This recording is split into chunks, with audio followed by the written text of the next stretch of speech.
berdiam di dalam rumah-Mu. Satu hal yang ku pinta, menikmati bait-Mu Tuhan. Lebih baik satu hari di pelataran-Mu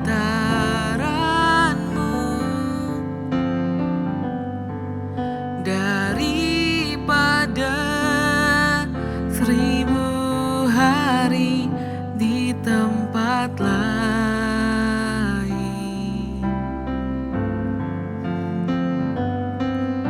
Memuji-Mu, menyembah-Mu, Kau Allah yang hidup,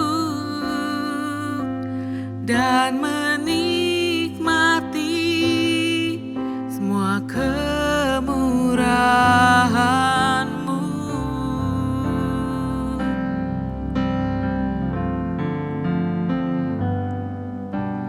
Satu hal yang ku rindu, berdiam di dalam rumah-Mu. Satu hal yang ku pinta, menikmati bait-Mu Tuhan. Lebih baik satu hari di pelataran-Mu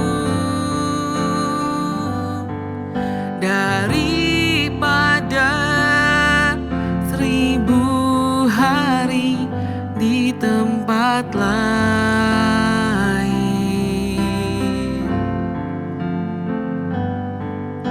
Memuji-Mu, menyembah-Mu, Kau Allah yang hidup, dan menikmati semua kemurahan-Mu.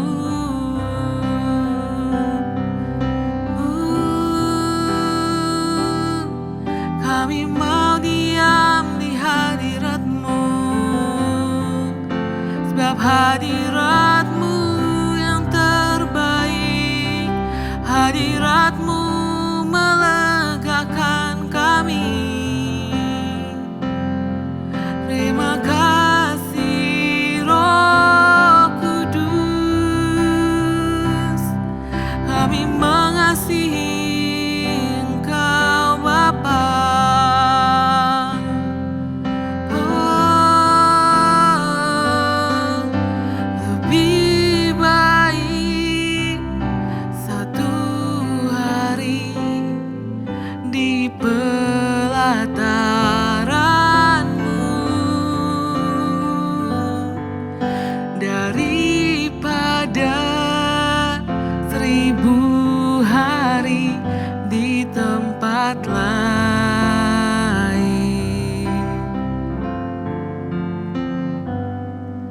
Memuji-Mu, menyembah-Mu, Kau Allah yang hidup, dan menikmati semua kemurahan-Mu.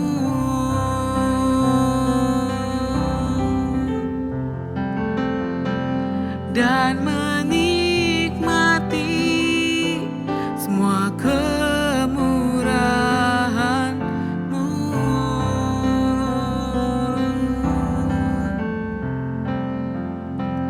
Dan menikmati semua kemurahan-Mu.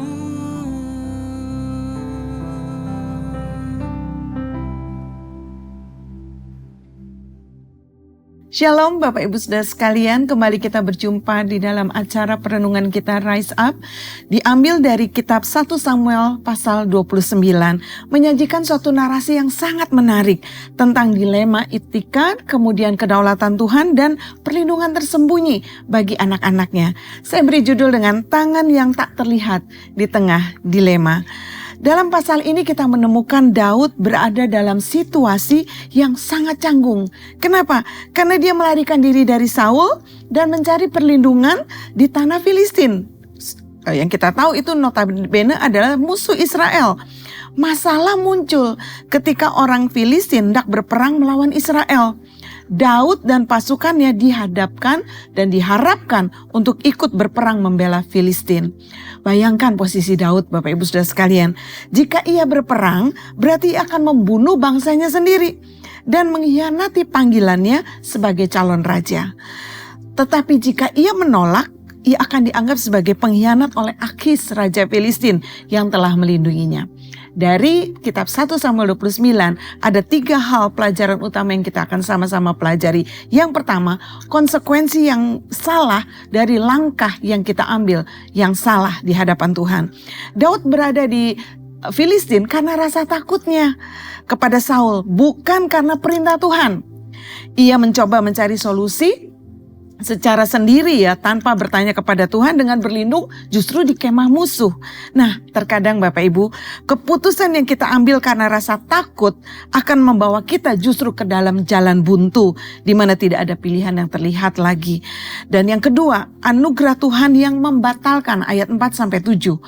Tuhan tidak membiarkan Daud melakukan kesalahan fatal. Melalui keberatan para panglima Filistin yang curiga kepada Daud, Tuhan justru memulangkan, tanda kutip memulangkan Daud. Para panglima itu berkata, bukankah dia ini Daud yang dinyanyikan orang? Saul mengalahkan beribu-ribu, Daud berlaksa-laksa. Nah, dari pelajaran ini, seringkali kita merasa kecewa saat rencana kita, tanda kutip, dibatalkan. Atau pintu tertutup bagi kita. Namun, di balik itu Tuhan mungkin sedang menarik kita keluar dari bahaya yang tidak kita sadari. Yang ketiga adalah integritas di tengah ketidakpastian, ayat 8-11. Meski Daud menunjukkan sikap setia kepada Akis, hatinya tetap milik Tuhan. Pada akhirnya Daud dilepaskan dari kewajiban berperang melawan bangsanya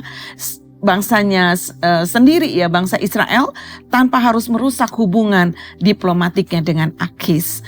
Nah, Bapak Ibu Saudara sekalian, apa yang dianggap sebagai nasib buruk dalam tanda kutip ternyata adalah intervensi Tuhan untuk menyelamatkan nyawa dari Daud. Seperti para panglima Filistin yang menolak Daud, terkadang penolakan manusia adalah cara Tuhan untuk melindungi kita dari kehancuran diri sendiri. Jadi, aplikasi dari pelajaran ini apa? Yang pertama, percayalah tetap kepada Tuhan pada saat pintu terjadi dalam kehidupan kita, pintu itu tertutup. Jika saat ini mungkin Anda sedang kecewa karena lamaran kerja ditolak, mungkin ada hubungan yang gagal atau rencana yang batal, ingatlah kisah ini, 1 Samuel 29. Tuhan mungkin sedang menghindarkan Anda dari masalah yang lebih besar di masa depan. Yang kedua, Tuhan itu setia. Tuhan bekerja di tengah bahkan kegagalan kita untuk memastikan bahwa rencana Tuhan tidak akan gagal. Rencana Tuhan akan tetap terlaksana. Seperti Daud, rencana menjadi raja tidak akan pernah gagal. Demikian juga dalam kehidupan kita. Yang ketiga, hati-hati. Kita harus hati-hati dengan kompromi. Daud hampir saja terjebak melakukan dosa besar karena berkompromi dengan dunia, yaitu Filistin. Pelajarannya, jangan mencari solusi di luar prinsip firman Tuhan, karena itu hanya akan menciptakan kerumitan moral di kemudian hari dalam kehidupan kita. Sebagai penutup, Tuhan sanggup menggunakan musuh kita musuh kita yang mungkin kita tidak mengenakan dalam diri kita untuk melaksanakan kehendaknya bagi kita.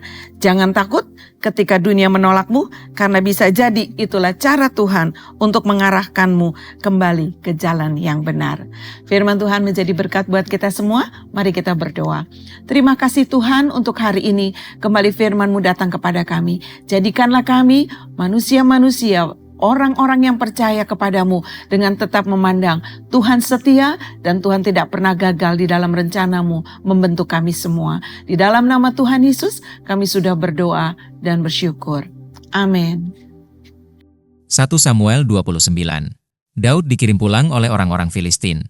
Orang Filistin mengumpulkan segala tentara mereka ke Afek, sedang orang Israel berkemah dekat mata air yang di Israel. Maka ketika raja-raja kota orang Filistin berjalan lewat dalam pasukan-pasukan 100 dan 1000, dan ketika juga Daud beserta orang-orangnya berjalan lewat di belakangnya bersama-sama dengan Ahis, berkatalah para panglima orang Filistin itu, "Apa gunanya orang-orang Ibrani ini?" Jawab Ahis kepada para panglima orang Filistin itu, "Bukankah dia itu Daud, hamba Saul, Raja Israel, yang sudah 1-2 tahun bersama-sama dengan aku, tanpa kudapati sesuatu pun kesalahan padanya sejak saat ia membelot sampai hari ini?"